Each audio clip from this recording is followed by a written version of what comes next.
Hello, hello. Welcome, everyone.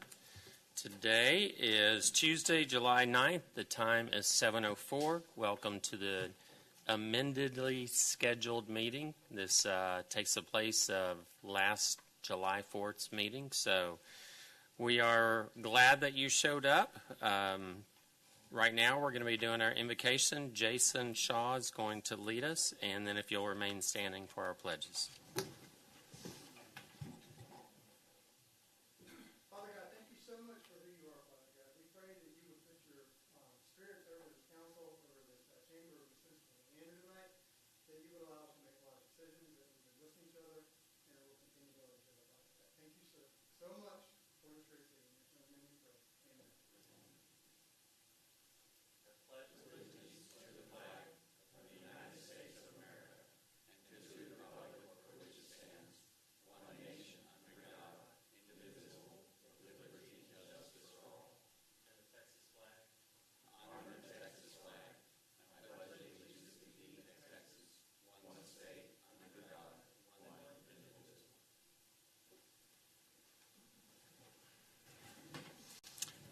Ms. Crabtree, if we could get a roll call, please. Councilmember Catherine Battalion Parker. Here. Councilmember Michelle Stevenson. Here. Councilmember Jason Shaw. Here. Councilmember Christine Setterquist. I'm here. Mayor Pro Tem Chris Zernick. Here. Councilmember Marcy Cannon. Here. Mayor Troy Hill. Here, we do have a quorum. We can do business. At this time, we're going to move to citizen comments. I do have one person signed up. If you'd state your name and address, you have 3 minutes. Eric Stratton.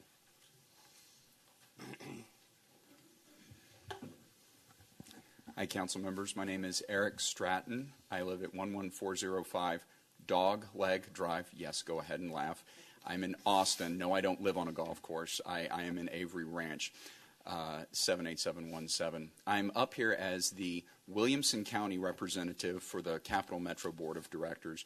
It's been my honor and my privilege since December to represent Cap Metro for the citizens of Williamson County, including the great people of Leander.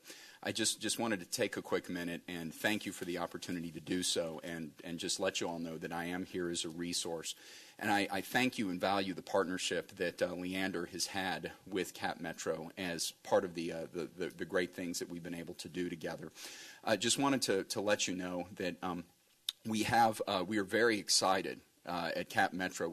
I wanted to thank Mayor Troy and Council Member Ms. Catherine Pantillion Parker for a meeting that we had back at the end of May, where we were able to engage with y'all, and thank you for this ongoing dialogue about. I know there have been some concerns from the residents of the city of Leander about just really what's been going on with Cap Metro and making sure you're getting bang for the buck. And as a member of the board of directors, I've been trying my best to be a voice for Leander and try to help connect the Leander citizens and the city council with the board of directors and the staff and our CEO, Randy Clark, on some of these issues. One of the things that we're really excited about that we're hoping to bring to you guys, and we had talked about this at that last meeting, is the on-demand connector service. Think, if you will, Uber or Lyft in Leander that is actually funded by Cap Metro for, call it, $1.25. Basically, the price of a bus ticket that somebody could go on an app or pick up a phone and say, I'd like to be picked up, and then pretty much travel anywhere within the city of Leander that you guys have defined would be an area that it would want to be, that you'd want to have the service delivered, whether it be from the bus station to maybe the Leanderthal Brewery if you're talking about tourism, or maybe to service some of your population, delivering some folks from the senior citizens centers to the grocery stores, or connecting them with physician appointments. This is just one of the examples. In addition to that, I just wanted to quickly update you on what's been going on. We've been having to upgrade and update the train system. This is not something that we necessarily were hoping that we were looking to do ourselves. The federal government put what has been the equivalent of approximately an $80 million federal mandate on us.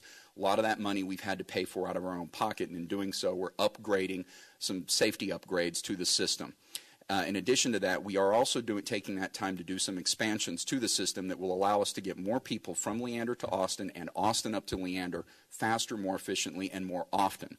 In doing so, to set the system down for temporarily, we're going to increase bus service, the 985 and 987, temporarily during that time for construction. But after that, we look forward to having great opportunities to move citizens from here to Austin and Austin to here. Thank you. Love serving you, and any opportunities to move forward with questions or comments, I'm here to serve, and thank you again. Thanks, Eric.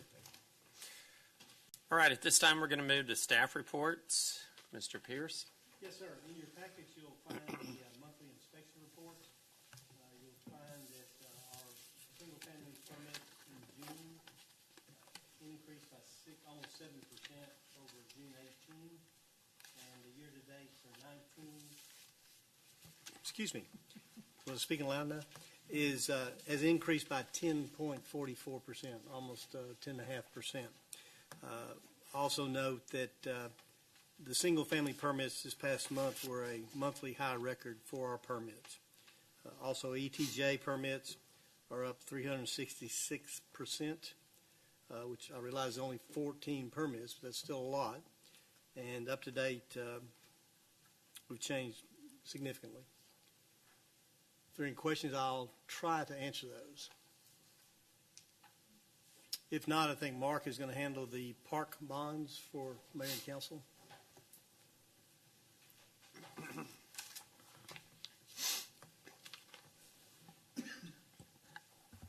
Good evening, Mayor and Council. As you can see on the slide, we've got quite a few bond projects. Of course, some of those are already completed, but the ones that are still in progress, Lakewood Park, are one of our famous parks, of course, is still under construction. The grant-related items, the dog park and quite a few of the walking trails have been completed, and they've been approved through Texas Parks and Wildlife Department as well. We're projecting that we're about 35% complete. We meet every other week during our progress meetings, and a lot of nice activity taking place out at Lakewood Park. Veterans Park, Phase 3, as you notice, it's under construction as well. That's on the POW MIA Labyrinth, along with some really nice seating area and reflection area and so forth. And they have begun work. They're about 15% complete. Target completion date of November 11th. I think they'll probably meet that, if not even beat that by 2 or 3 weeks. So looking forward to that. Our Senior Activity Center, we're at 90% construction design. It's been in the final review by city staff. We're very close to getting that project out to bid sometime hopefully in August of this year, and construction to begin in September, maybe around the 1st of October, depending on council approval. Brushy Creek Trail, the Hero Way Spur, small little section, but we've met with the MWM design firm, and we're going to be meeting with them again next week, and for them to start working on the design, and then having that also bid out this fall. Anticipation of completion of that project is early in 2020 or spring of 2020. The Recreation Center, as we've discussed quite a bit over the last couple of weeks, we are still continuing to work with ACC to determine a location there. But that's some of those things that we've discussed as a council and staff have taken precedence as well. The San Gabriel Park and San Gabriel River Trail bonds are to be sold in late 2020, so those projects have not started yet.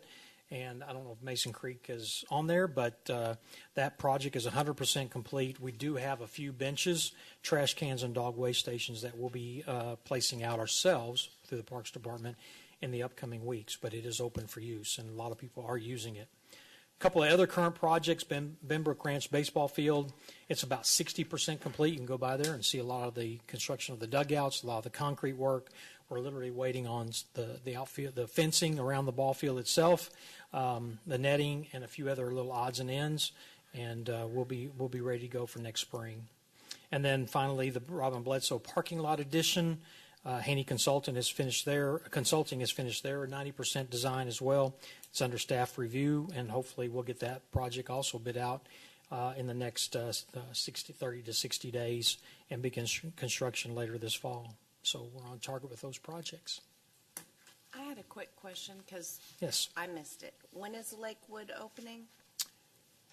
Lakewood is opening. They're supposed to be completed October 29th. However, they have not submitted weather-related days, so I expect that to probably be pushed back some, November, maybe. probably. Thank you so much. You're welcome. Thank you, sir. Wayne, if you give us a report on the GO bonds.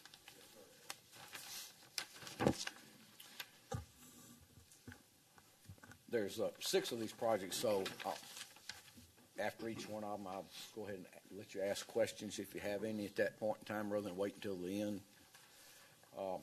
Start off with Roadway in East Woodview. Plans are 95% complete. We are submitting some more comments to the consultant this week. We're also, there may be a supplemental contract that comes to you for your consideration in the next couple of weeks, so that we can accommodate some design changes on the south side of Crystal Falls at Roadway. Right now, tonight, later action, we'll have our your first consideration for purchase of additional right-of-way and public utility easement and a sidewalk easement. That's something we'll discuss in executive session. That is the first of the, I believe, 22 acquisitions that we'll be making. Some of them might go to condemnation. As a result, with condemnation contemplated on more than one, it may be November before we advertise for bids for this project, because I want to have all the right-of-way in hand before we actually bid and begin construction of the project. I would expect the project to begin construction in January. 18-month construction period. At least as of this moment, we are discussing whether it's going to be a 21-month construction period or not, which with 18 months would be finished in June of 21. Within the last 2 weeks, we had a meeting with LISD to establish how we're going to communicate with the public, in particular the parents, of all of the construction activities, or how we're going to update and match our website info with LISD. Michael New is going to be assisting us in that process. And do you have any questions? Next is San Gabriel Parkway. You remember, probably 6 or 7 weeks ago, we had a change order in front of you where we discussed an error that occurred due to the definition of international feet and U.S. feet. That work of relocating the storm sewer system, the inlets in particular, has begun. It began last week. Part of that's weather delays and mobilization issues with the contractor, but the project is underway and has commenced once again. We still have not finalized the plans for the west section or the east section, which here are, well, it's hard to see, but Phase 2A and Phase 2B. Phase 2 is the center section is under construction in conjunction and in partnership with the developer of Palmyra Bluff and Palmyra Ridge. Not certain when we're going to finish the plans and the acquisitions for Phase 2A and 2B, but it will be sometime this year. Any questions? These street roadway improvements are at 90%. We are reviewing the application and the hydraulic modeling for the Clomer application, conditional letter of map revision, which will get FEMA review and approval of the proposed work. We have acquired one piece of right-of-way for that project. That was in exchange for some in-kind work by our Public Works Department. At this particular time, I don't have a anticipated bid date on this project. I'm not sure if and when we will actually do it because of the additional funds and the cost of the project. We'll know more about that a little bit later this year when we get our final estimates together. Any questions? I think what you're saying is your department doesn't have much going on. Oh. Well, it's not just the department. It's also consulting engineering firms are in the same boat. Contractors are in the same boat. I mean, the demand for all of these services is extremely high. And, of course, what happens when demand is high? This price goes up. So, next is Metro Drive, and I'm pleased to announce that finally we're going to see some action there. We have a pre-con scheduled for a week from tomorrow on the 17th of July with Chasco, and we expect to see some significant progress at that point on. And let's just say the most delayed part of that process is the fabrication of the bridge components, and they have been fabricated in our own Chasco's yard. So we ought to be able to move pretty fast through that project. What's the time frame on that? 9 months, I believe, Mayor, is what I recall. So, spring completion of next year. And, of course, North Brushy Street. Any other questions? North Brushy Street. Well, last time we did this update, we were discussing the street light poles and so forth. And I was asked what was the cause for the delay, and I wasn't sure. I think I mentioned it may have been due to the steel tariffs, aluminum tariffs, that kind of. No, that wasn't it. It was actually as the manufacturer, because these are, custom manufactured, had a brand new order system that just apparently didn't work very well for them. It's a new automated ordering system. But that was the reason, not due to steel tariffs or aluminum tariffs. So I wanted to correct that from the last time we made this presentation. Talked to the contractor yesterday. All of the street lights are in place, are in their yard. I would expect them to be installed and completed by the end of the month, except for the 6 banner poles, which will not be delivered until September the 20th from the manufacturer. And the banner poles are, that's those are basically one-of-a-kind type items. There are 6 of them involved. One at the north end of Brushy, one at Brushy and South Street. Well, I say north end of Brushy, at Brushy and Broad, because Brushy goes to the creek, and one at Willis Street. So we will have everything in place by the end of the month except for those 6 poles, and we'll have to wait till September, October time frame to complete those last 6. But at least we'll have them in place for Christmas festival or Christmas parade and such. So, any questions? Did you call those banner poles? Yes, ma'am. Okay. They're extra tall, extra strength to hang banners and so forth and support the banners. That was something that the Old Town Committee wanted in the project. Well, matter of fact, this entire project was, based on their selections and recommendations. I'm sorry, who? There was an Old Town Committee, or I'm not sure if that's the exact name of it, but it was the business people here in the street, here on the street, and Bridget and Tom Yantis and company. There were some council members on that too. There were some council members on it. I'm totally ignorant of that because I didn't participate in it, wasn't asked to participate, so I don't know who exactly was They involved. disbanded, I guess. Brushy street improvement or something like that? Something of that nature. I don't know. Okay. It's the first I time I've assume heard that. so. Yeah. Thank you. I didn't handle that, so I'm not. That's why I'm totally ignorant of the details, as you can tell. And the next project, our South Street and Southwest Street intersection improvements, which is going to have one of the mayor's favorite traffic control devices involved in it with a roundabout. We have gone through the preliminary schematic on that. We are in the process. We're going to ask a consultant, one of our consultants, to make a presentation to council about roundabouts. That's sometime in the next month or so. Speaking of roundabouts, going back to Woodview and Raider Way, of course, there's a roundabout there also at the intersection of Raider Way and Woodview, which we think is a really safe alternative, particularly for that location with teenage drivers and so forth.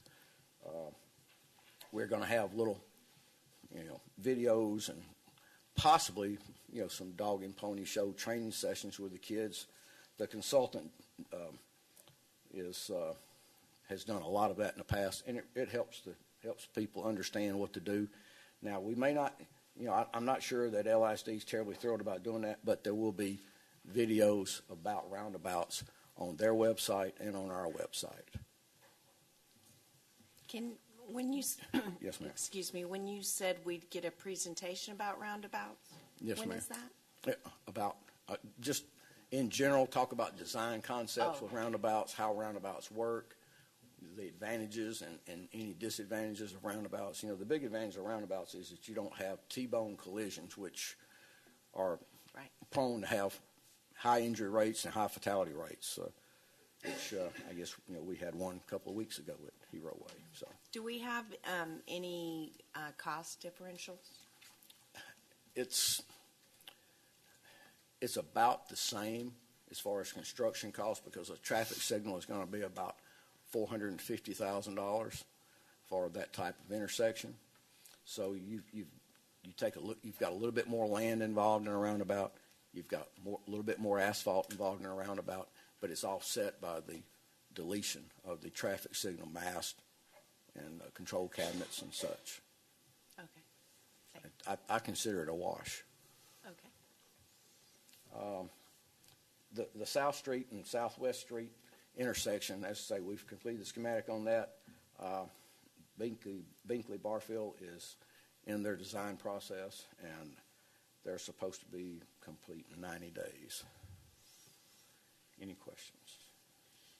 How much additional right-of-way is the South Street roundabout going to take? Isn't there a It's going church? to take us. We're going to be taking a little bit of the church's parking lot. We're waiting for the meets and bounds descriptions on that. We just approved the schematic for them to proceed to that process. Then we'll know exactly how many feet. There are also some anomalies in the property records concerning the right-of-way of Brushy Street and West Street. We have separately inked or have authorized Haney Consultants to drill down on that and get that corrected. Right now, it's somewhat of a mess at this particular point. But My concern would be getting too close to the church. well, no, we're not going to get physically close to the church. We're going to get into their parking lot on the other side, Okay. on the northeast corner. Okay. And more than likely, we'll end up replacing some of that parking for them off of the alley that runs on the north side of the church. That we may end up, as part of the process, depending on our negotiations, constructing them a drive and some replacement parking spaces. But that's going to depend on whether the church wants us to do that or whether they want cash instead. Yeah. Okay, thank you. I think that's an unpaved parking lot, correct? It is, yes. So it shouldn't be too bad. Well, you know, it's Loaded probably question. $4, $5, $6 a foot property, Okay. regardless. But we'll But find the that. tearing it up wouldn't be as bad as if it was asphalt and No, rebar and all that. it'd be Okay. much less expensive to do so. Great. It's going to be interesting how our negotiations turn out with the church. Good But luck. we're going to do it in good faith with them and do the right thing. So Thank you. Yes, sir. Appreciate it. All right. Our consent agenda, this is an action item, and we are approving the amended minutes. Department has his report. Oh, I'm sorry. It's my normal monthly report, Mayor. So thank you again. Very quickly, thank you again for Liberty Fest. I don't know if that's up there, Mike, but yeah, it's got a good. Look at that. Wow. Yeah, great memories. It's a wow factor for us and for the city, and I want to thank all the staff, Greg and Billy, and all the staff out there too. Pat's crew did a fantastic job. Everybody, it's great teamwork. It tremendously is. And we estimated somewhere between 15 and 17, most likely about 16,000 people were there. We have space for between 53 and 5,500 cars, 2.8 to 3.2 people per vehicle. So that tells you about. So, we'll go with 16,000 and say what a success. And I know our citizens seemed very excited. Our vendors were very happy. And so we had a really great day overall.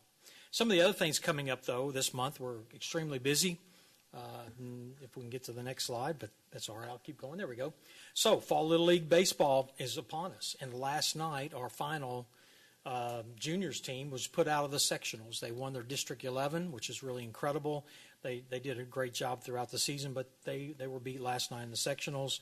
But we're already talking about fall baseball. And then we have our STEM Lego camp also going on this week. Adult flag football started last night. Our active adults are going to the LBJ Presidential Library next week. Public Art Commission is tomorrow. LBJ is tomorrow. Public Art Commission is tomorrow. Adult kickball starts on Thursday night.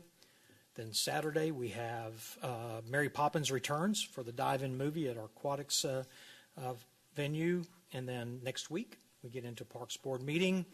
Youth Baseball Camp 1. Performance in the park is the following Saturday. We have the band Miss Guilty Band out of Austin. I hear they're very good. Hopefully you'll come out and enjoy some food and beverages.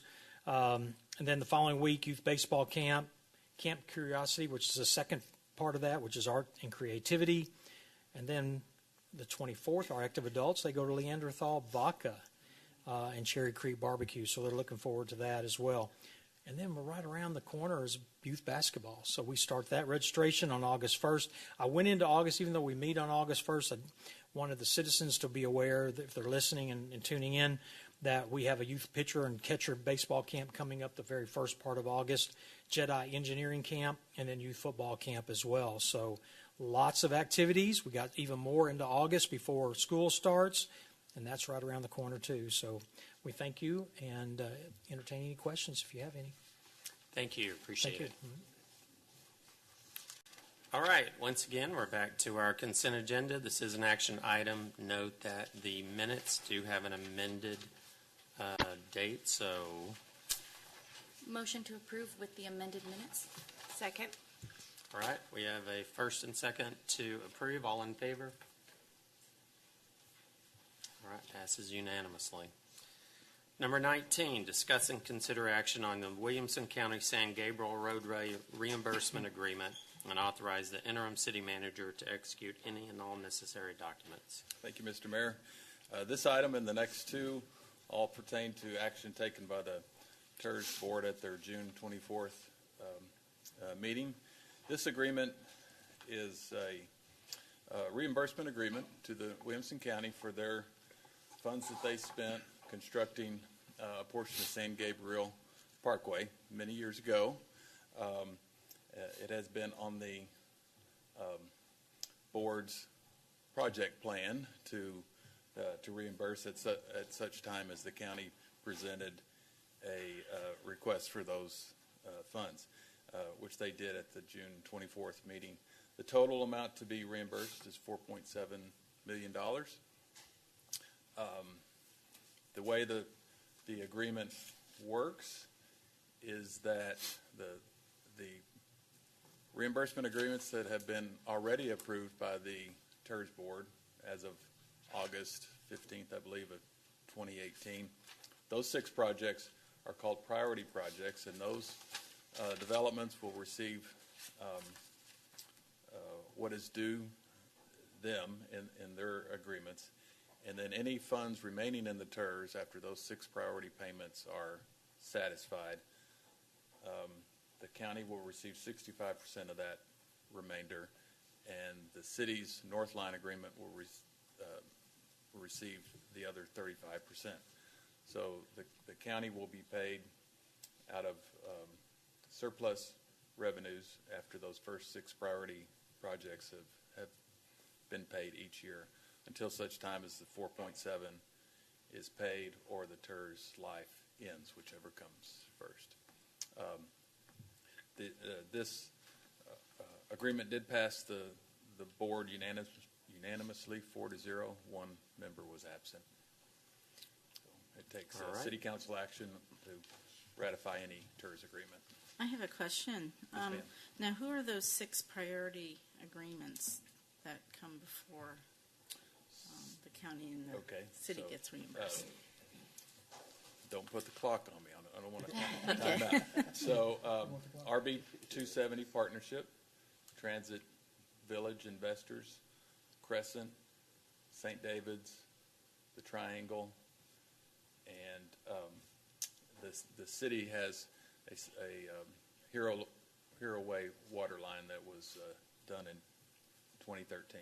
So Okay, so That's it's for it. the city.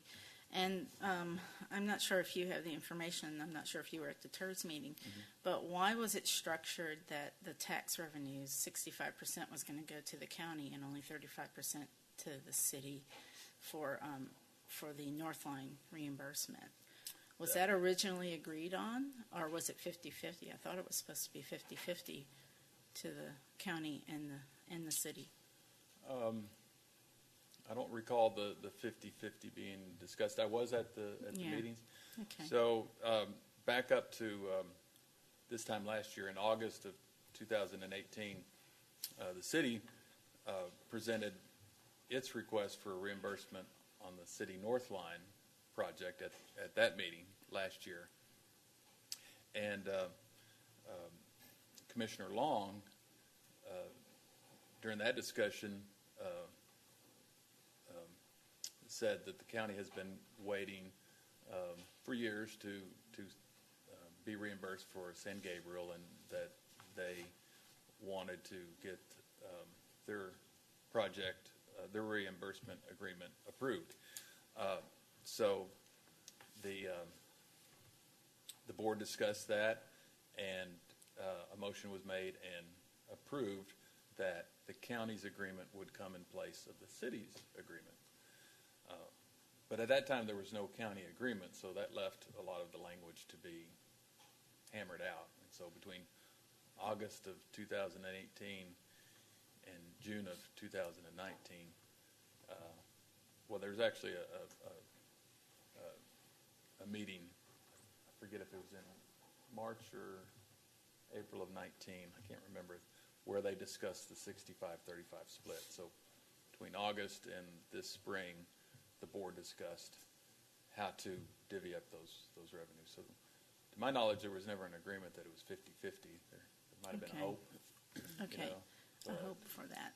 So is that typical that when, in a TIRZ, that when, we put in money into a project, that it'll get divvied up that way? I mean, so I'm just confused as to why the county is getting almost twice as much of a percentage in payback. Are we going to all get the monies that we put into it paid back, or how's that going to work out with this Well, agreement? each agreement stands on its own, and that's what the board discussed. Okay. So my next question is, does this mean, because I think we have agreed, the city has agreed to $15 million. Is this part of the reimbursement for this particular agreement right here? Is that what we're talking about here? Is it that No. we're getting only 30? Okay, let me word this correctly. I'm trying not to confuse anybody who's listening either. We're putting in $15 million, so we're getting paid back of what's left over. 35% is going to us, and then 65% is going to the county. Now, have they put in anything, or is this they're going to get reimbursed for the $4.7 million first at the rate of 65% of the TIRZ money coming in of the remainder? Their reimbursement is capped at $4.7 million, Okay. which they've already put in for construction in San Gabriel. Okay, so that's how this is going. So this has really nothing to do with the $15 million of the North Line development? It just impacts the available funds to repay the city. We're next in Okay. line after the county. Okay, so then after that, Or in after they get the $4.7 million, and then the rest of it kind of comes into what we put in. The city Comes to the will city. receive all of the remainder until Okay. it is satisfied, and then any project after the city would then fall in line. Okay. Mr. That's much clearer. Okay. Mr. Powers, to be clear, the county spent those funds for San Gabriel how many years ago? 4, 5, 10, I don't know, somewhere. Long time ago. It was definitely before 2013. I know that. Okay. I don't know when they completed the Okay. section that they are. And so correct me if I'm wrong, kind of the reimbursement strategy of the TIRZ is first in, first out. That's why you have the priority projects. People who have already spent money, they should be the first ones in line to get reimbursed. Correct? Well, just to be clear, the concept of priority projects was created for this agreement to be clear on how funds going forward would be allocated. In the beginning, each agreement stood on its own. The first three agreements, and the first three agreements, they received 80% of the increment they created on their property. So they didn't create anything, they didn't get anything. If they created a lot, they got a lot faster. And they got a small sliver of everything else.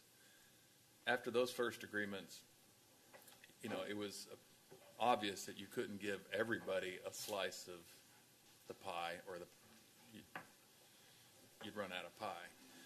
So any agreement after those first three has just been on the increment that developer creates on their property. Okay. But, so I hesitate to say that there's been this priority process, but. Well, I just wanted to be clear that when the council approved the $15 million for the North Line, we already were well aware that the county had spent 4.7 and was waiting for that reimbursement.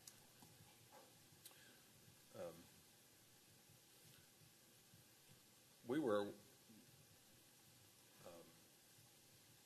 it's since my time here, which is going on 10 years, it had been a footnote on the TIRZ board's project plan that the county San Gabriel Parkway is a $4.7 million project. It has been in the lap of the county to come forward with a request, and so this time, or this past year, they did that. So, Okay. But thank you. All right, this is an action item. I'll make a motion to approve. I'll second. All right, we have a motion to approve by Councilmember Cannon with a second by Pro Tem Cernick. All in favor? All right, passes unanimously. All right, 20, discuss and consider action on an amendment to TIRZ Reimbursement Agreement with TVI and authorize the interim city manager to execute any and all necessary documents. thank you, Mr. Mayor. This amendment to the existing agreement with Transit Village investors was also approved by the TIRZ board at its June 24th meeting.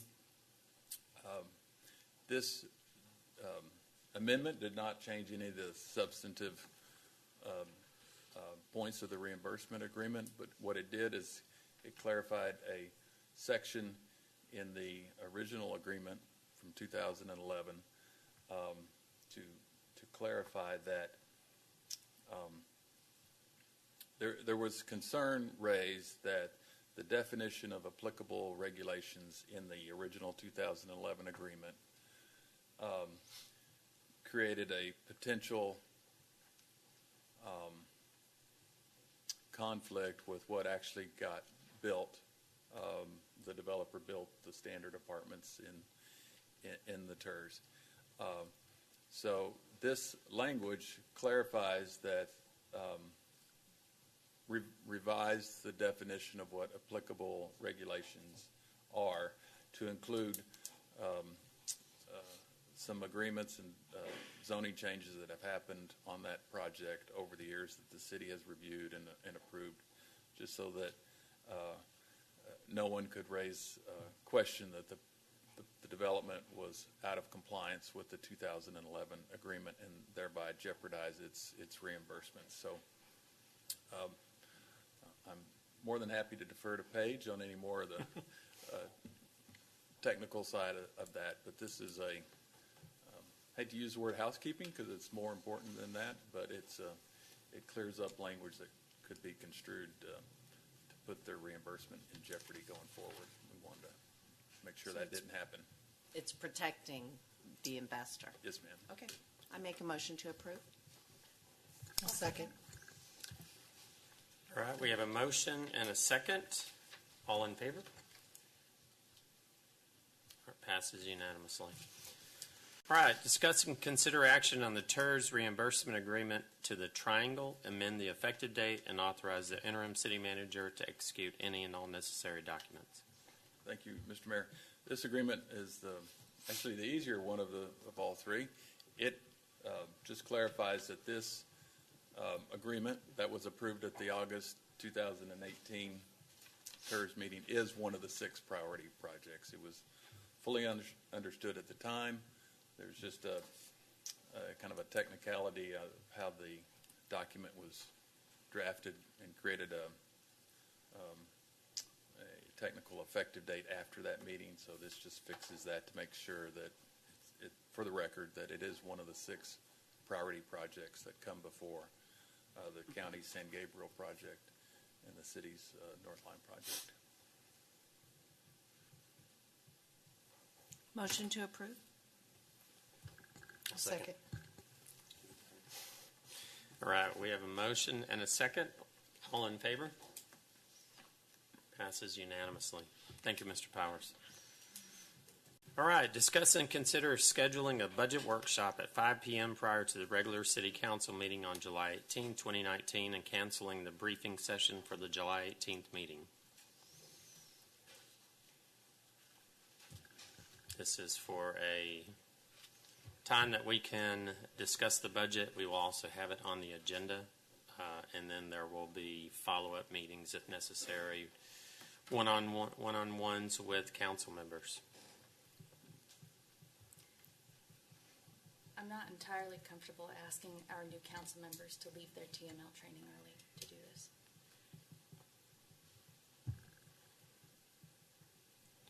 Well, as one of the members, I think it's important, and I think even if it's a, I appreciate that though. Thank you. I think it's important, even if it's 20, 30 minutes, because of the severity of this and what we're needing to do right now. As one of the members, I am fully prepared to leave 20, 30 minutes early, whatever we got to do to make that work if we need to get the input. I would rather devote my time here to the budget than a couple minutes of extra training, and even if I have to go extra, go back to get something or make a relationship to.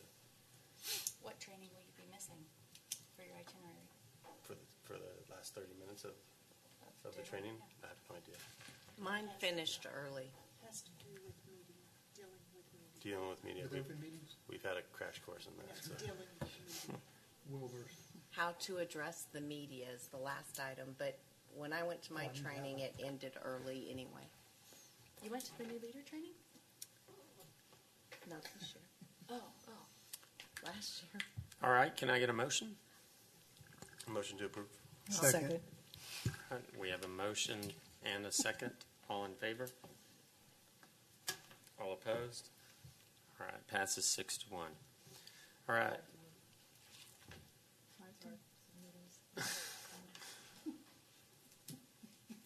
Okay, 23, discuss and consider action on amending the parkland requirements from 3 1/2 acres per 100 units to 4 1/2 acres, with the additional monies directed to the Arts Old Town Initiative. This was sponsored by me. I think the direction to staff is to come up with alternatives that will work out with, that you will work out with Ms. Signs. Is that correct? Okay. Do I need a motion on that? I'll make a motion to request that both planning and legal craft some possibilities to achieve the goal of increasing parkland dedication and a manner in which we could help fund the Arts Commission. Is that complex enough? I'll second that. All right, we have a first and second. All in favor? All right, passes unanimously. All right, discuss and consider action on requiring all multifamily developments to use 100% masonry. Sponsored by me, and I think the direction to staff was to, again, come up with language that would accomplish this, whether we add some other stipulations and use it as an incentive to be able to get a better look that would hold its value a little bit better. So this direction, we good on that? Okay. So I'll make a motion that staff would come back to us with language that would accomplish this, whether it's through incentive or adding other language to it. I'll second. All right. We have a first and second. All in favor? Can I make a commentary first? Currently, we don't require 100% masonry on any type of building. It's 85%. And I'm wondering if we're kind of overreaching here with requiring 100%, in the requirement here. I'm thinking we can probably get the same appeal with maybe 85% maximum. So I would like Well, I think to come we in, already maybe have see that. we already have the 85% as one of the alternatives. And the point is also remember to slow down the growth of apartments. So this is quite a bit less stringent than a moratorium on it. So it's got a dual purpose, and I think when you look at what we have on the ground, you look at what's coming to other cities, whether mandates that may or may not go away, but they are there. I think this would definitely help us to achieve a better look, and I believe that they will be able to keep their rents a little bit better. So. Yeah. Don't you feel like this is in conflict with the other ordinance that we just did about having multifamily helping to pay for the arts? Because now we're going to deliberately slow down multifamily, so then arts is not benefiting. Well, not necessarily. We don't know how many people will choose to go ahead and pay the additional parkland requirements. We don't know. If it accomplishes a slowdown in apartments, I think we've accomplished our goal. If it still generates money that is not there today, then I think that also achieves another goal. So I think it's win-win. I'm still thinking that right now our highest architectural standards on an apartment is 85% maximum masonry, which includes brick or stone. And I'm not sure I want to require that, because I know the expense of masonry goes way, way up when they put it on that second level. And this would be something that to ask maybe some of the building associations, maybe to ask them if that would make it really. Second, yeah. So I'm going to go ahead and take a vote. Okay. Well, we can still discuss. We haven't. Any Sure. I discussion mean, yet, yeah. any of us are free to reach out to the HBA and seek their guidance. I would, excuse me, I'd like to say some of the apartments that were approved 2 years ago, 3 years ago, and nearing completion, they're all masonite, and in 10 years, those are not going to look very nice. So my concern is, I have to put my glasses back on, we have about 7,500 units that are either built or in the process of being built. And that is on about 400 acres of land. We still have nearly 300 acres already zoned multifamily, which could put us, close to 20,000, depending on density, on units. And certainly, because this is my town, I want it to last for 30, 40 years. And I don't want to see a bunch of apartments that need painting and have been sold and resold and rents dropping. That's my concern. is the longevity of the construction. That's Well, all. there can be quality. We haven't without even it. discussed, but I think it's a valid examination to take a look at some of these schools that are impacted by really, really highly dense developments, you know, and I mean, I'd hoped to have, which unfortunately we couldn't reach anybody with LISD to get all the totals, but, you know, I can tell you Jim Plain, when they built Camacho, went from 1,000 to 700. It's back over 1,000 now. I can tell you that other schools, you know, again, you can look at the plans. We're still building schools at one a year because of all the growth. And I don't think it's a unreasonable request or, you know, goal to try to slow down the highly dense growth because, again, as evidenced by 7,500 and 300 acres more, we already have plenty of it coming online. And we're not just seeing it in areas of the TOD. I mean, we saw it recently on 183 by County Glen. You know, I know that there's another project coming up at Benbrook. We've seen some out on County Road 280. I mean, it isn't just all within the TOD either. So I think a slowdown till we catch our breath and really emphasize less dense, which would absolutely be less expensive for the city to service, and at the same time not overload our schools. I think it's prudent, absolutely. So I don't know that it holds up legally in a month. then we can revisit it in a month. I'm okay with using this as an incentive. I'm okay with that. I have issues with mandating it. A lot of issues that the city faces right now are mandates. So I would like to research it more. And I agree with everything. And I'll go on record. We have apartments coming too fast. But you can't stop them I know. unless you do That's something. why we're going to have to figure out and go to work. And You we're either gonna do a moratorium, which other cities have done, by the way. I know. I agree I with mean, that. this is a lot less stringent than a moratorium. It's a difficult situation that we're in. And they can always appeal to have it, you know, if there is a, whether it's this ordinance or something else, if there is something that is overly burdensome, then they can always appeal it and go to a PUD or request some variances, which again, then you would have to look and see what the project is. Is it in an area that, you know, it probably doesn't help the local school system or the neighborhood in some cases that it's right next to? So, I mean, I don't know how you can do it otherwise except a moratorium. I did speak with the HBA yesterday. Hit it one more time.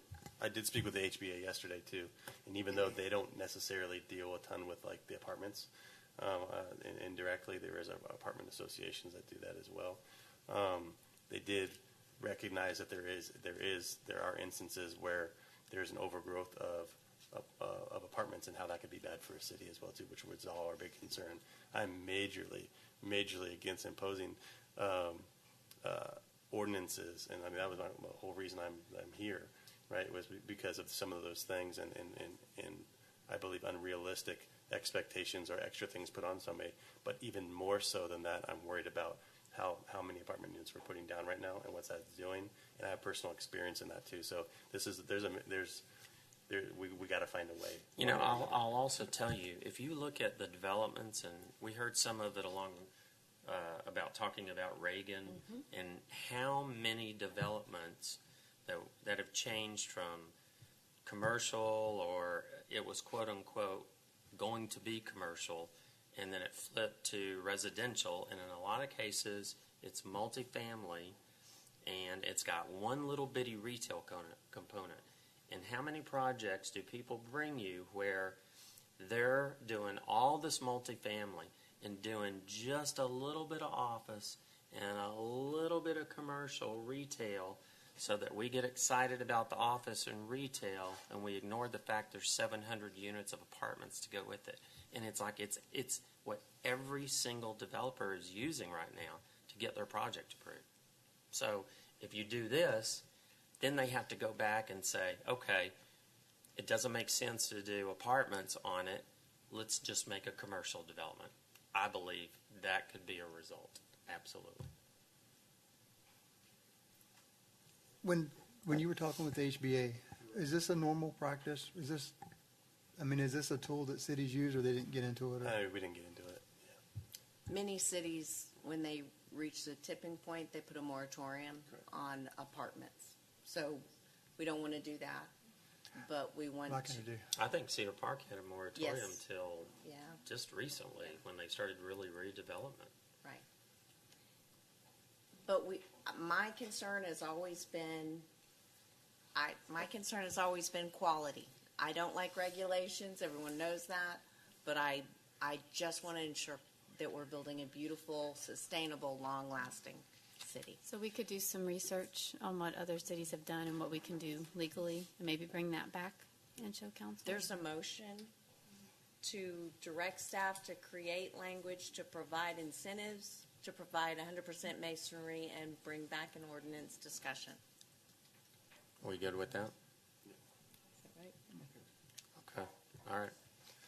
So all in favor? We have a first and second. All opposed? Passes 5-2. All right. We move on to 25.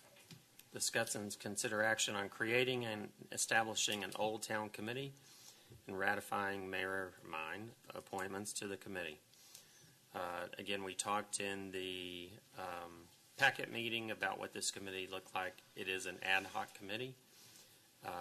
It initially will record minutes and act as though it were any other committee until we get clear legal definition on what is required.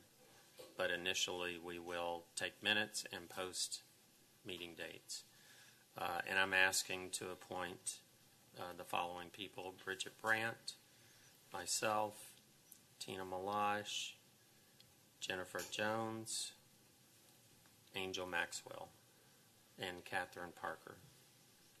This is an advisory committee only, so the idea is to come up with ideas for Old Town, bring them to the council, have the council do due diligence on whether it makes sense, and move forward from there. But it does not have the power to spend, to make any decisions whatsoever. I'm not opposed to an Old Town Committee, but given the overlap that it has with other commissions, I think that the responsible thing to do is have this come back with language that says what they're doing, what their parameters are, and then approve, so that everybody is on the same page. What overlap are you concerned about? Well, there's significant overlap with arts, for one. Well, Old Town is just like, well, arts could be an overlap with every committee everywhere. With parks. But arts has a defined purpose that is in our ordinances, and that's what I'm saying, is this would arts have... specific to Old Town? What? The Arts Committee, is it specific to Old Town? No, it's citywide. Okay, so then this is a committee that's just specific to Old Town.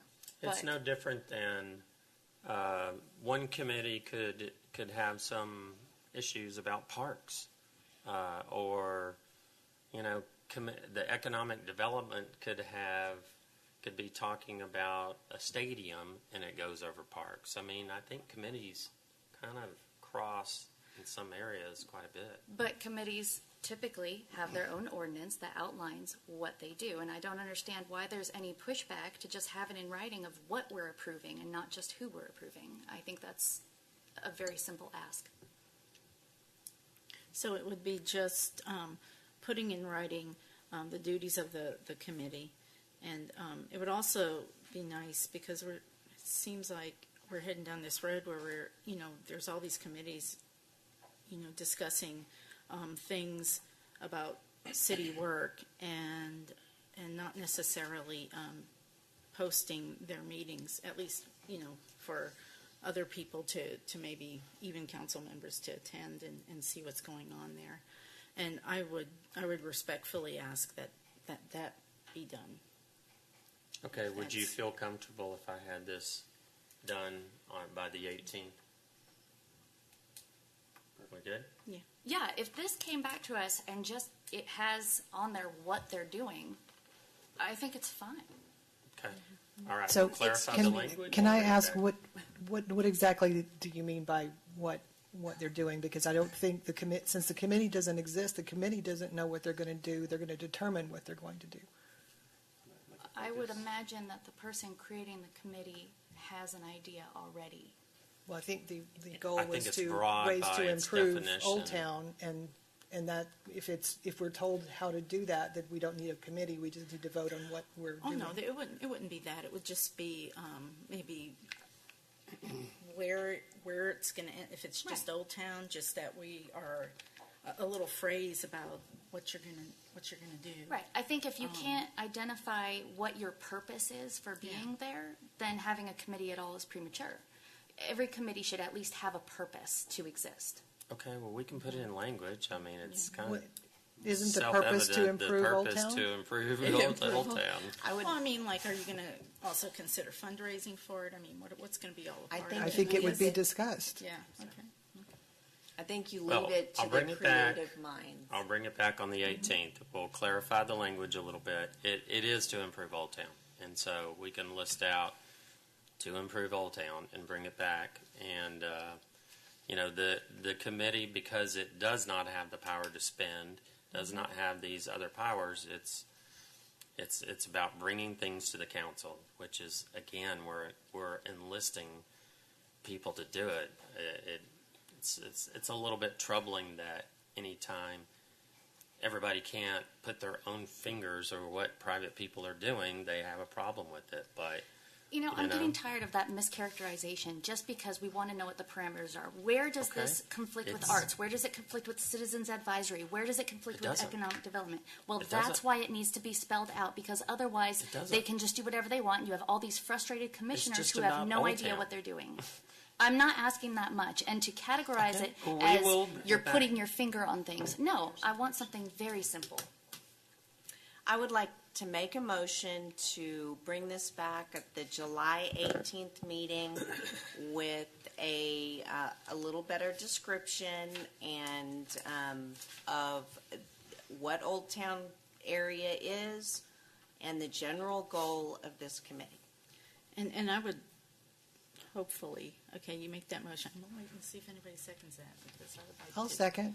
Because I would also like the meetings posted to know when they are being held, if they're going to have regular posted meetings as far as. I think that that's a separate motion and item that would. Well, that can be included in this motion, too. It's a legal question for all ad hoc committees, not just this one.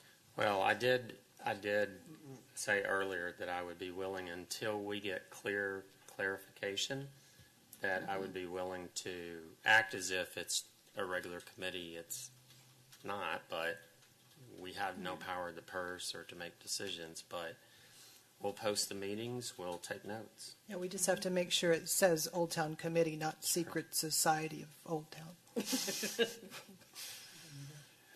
All right. So we have a first and second. All in favor? Bringing it back. All right. Would your hand up, Councilmember Cameron? Yes. Okay. All right. All in favor. All right. Passes unanimously. All right. 26, discuss and consider action on an appointment to the CAPCOG Clean Air Coalition to fill the unexpired term of former Councilmember Andrea Navarrete. I would like to nominate Councilmember Cannon to finish this term. I'll make a motion to approve. All right. We have a first and second. All in favor? All right. Passes unanimously. I'm assuming someone's going to tell me when and where to be. It's during the day. It's at 10 or 11 o'clock in the morning. It's quarterly after their executive session. Okay.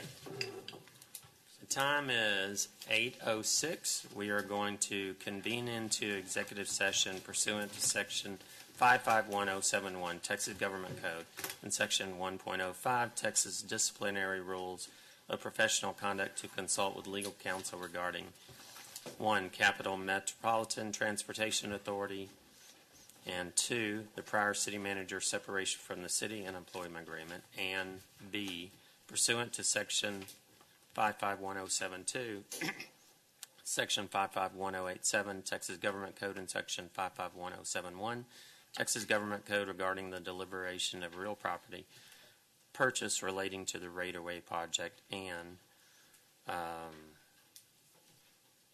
well, mine is it, so that's it. Oh, okay, so the time is 8:08. We are now in executive session. The time is 11:35, and we're going to reconvene into open session. At this time, we're going to take action deemed appropriate in the City Council's discretion regarding a consultation with legal counsel regarding, number 1, Capital Metropolitan Transportation Authority. Mayor Pro Tem, do you have a motion? Yeah, take no action. 2, prior city manager separation from the city and employment agreement. And make a motion to have Corey Tanner and Johanna Salinas move forward with plans that we discussed in our executive session. I'll second. All in favor? All right, passes unanimously. 6-1. No, I'm sorry. Sorry. 6-1. B, deliberation of real property relating to the Roadway project. Do we have a motion? Yeah, we're going to make a motion to approve the purchase contract for the acquisition and fee simple conveyance of 0.135 acres, more or less, for right-of-way dedication and acquisition of 0.133 acres, more or less, of public utility and sidewalk easement from Ellen Nemec and or the Nemec Family Trust in the amount of $38,682.00. I'll second. All right, we have a first and second. All in favor? Passes unanimously. All right, we're going to move to closing statements. I'm impressed that y'all are still here, so thank you for hanging out with us. That's all I have tonight. Well, I want to thank Eric Stratton for coming. It was nice to see you and your smiling, cheery face. I also am sad that Pat Womack left because I wanted to say I'm sorry he's leaving. We've lost so many good directors to finding other jobs lately, and he's another one that saddens me. He's been wonderful, and I wanted to say goodbye to him publicly. So maybe he can go back and rewind this tape and listen to me saying goodbye to him later on. But thank you, staff, for being here and for hanging in this late. Sorry that we kept you up so late, and you too, Josh. Thank you, everybody. I just want to point out that you just talked about rewinding a tape. You must be tired. I got nothing. Oh, it's my turn. I want to thank all of staff for the 4th of July because it was awesome. It was incredible. And I just want our dear Rich Parker to know that we are praying for him and thinking about him and his beautiful wife. That's it. Amen. Have a great evening. Okay, the last time we were up here, I swear my comments started with, you guys haven't been to a meeting until 1 in the morning yet, and you have it so easy. So sorry, I super jinxed it. But welcome to the club.